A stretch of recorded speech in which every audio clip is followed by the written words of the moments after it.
तेजवा का भैया? जब से हमरा दवा के देखले हैं हमारी अंदर का शैतान जाग गइल बा। ई कौन बड़ी बात है भैया? राधवा के जब कहा तब लिया के तोरे कदम में डाल दियल जाई। भैया तू चिंता मत कर, तू काहे चिंता करता? तोरा खातिर जान हाजिर बा। अभी हमार का भाई बानी जाना, तू जब कह अब्बे ओके आज टांग लिहल जाई। तोहन का हमारी मुंह का बात चलेला सो, यही बात पर चला सो। हाँ भैया, आज का याद चला सो अभी। चला भैया। हाँ भैया।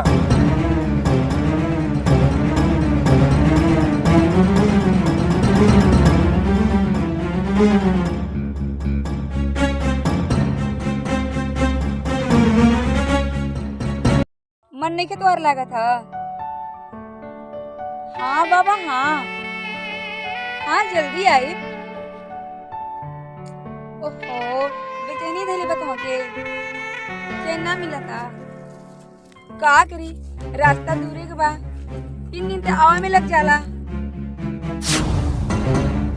ए क्या आ तू लोग? तो मनी के नहीं की पहचानत, अब्बे पहचान जेबी। हम बता दे तो के है यहाँ।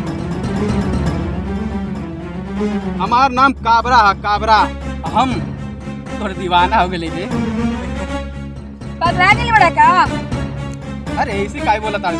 ए तू कौड़ी के गुंडा लोग हमारा रास्ता छोड़ दा, नहीं तो बहुत उन लोग के लिए बुरा होई। हट जा भैया! मेरे रास्ते से।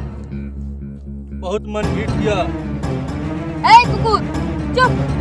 प्यार से ना मानी, ये काम करा के टांग ले चला लो। सही कथो तेजा। हम सोचलिए कि प्यार से मान जाई, लेकिन प्यार से ना मानी।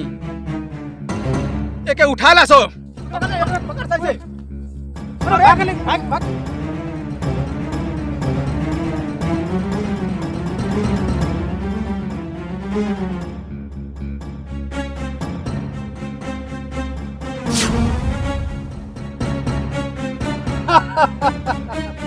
बहुत भागत रहिया, भाग कहाँ जी रे भाग। अरे अब ना दौड़बी। बहुत भागत या फरगुदी मती। दौड़ खर दौड़। हां ई त कबरा लगा था भैया के बताए के पड़ी।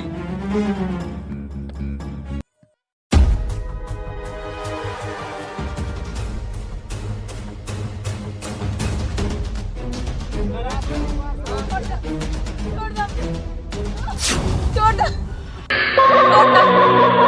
अरे साला ही कहाँ से आगे लेते जवा? अरे साला तो नहीं, तू कहां से आ गेले रे?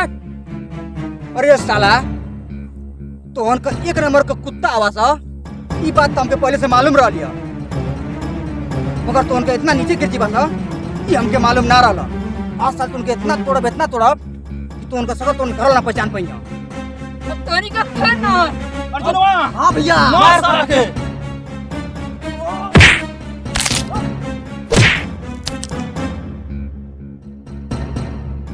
अरे साला तो नहीं, तोरे तनी मार रुक। अरे साला तोरे तनी मार।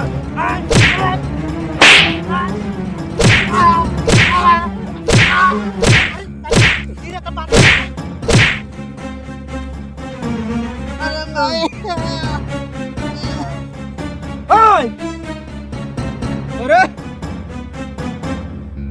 तू ठीक है? और मारा। एक कमीने के मारा कमीने के। अरे अब तो बताओ, छोड़ दे। भाग रुक साला रुक। भाग रे साले, भाग रे। रुक साला रुक सा।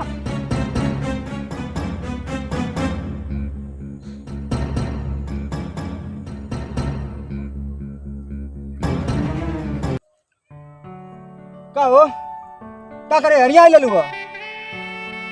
गलती हो गई, सॉरी। सॉरी? यहाँ घूमे चले अली। आज की बस यहाँ घूमे मत है, ठीक है? नंबर दान है, यहाँ साला एक से लफंगा घूमत रहना सा। नंबर दान है। नंबर फिर कोनो बाल फंसे बुका तू हमके? तो रिएक्शन देख के हम दीवानी हो गई थी। एक बार गले लग जाना।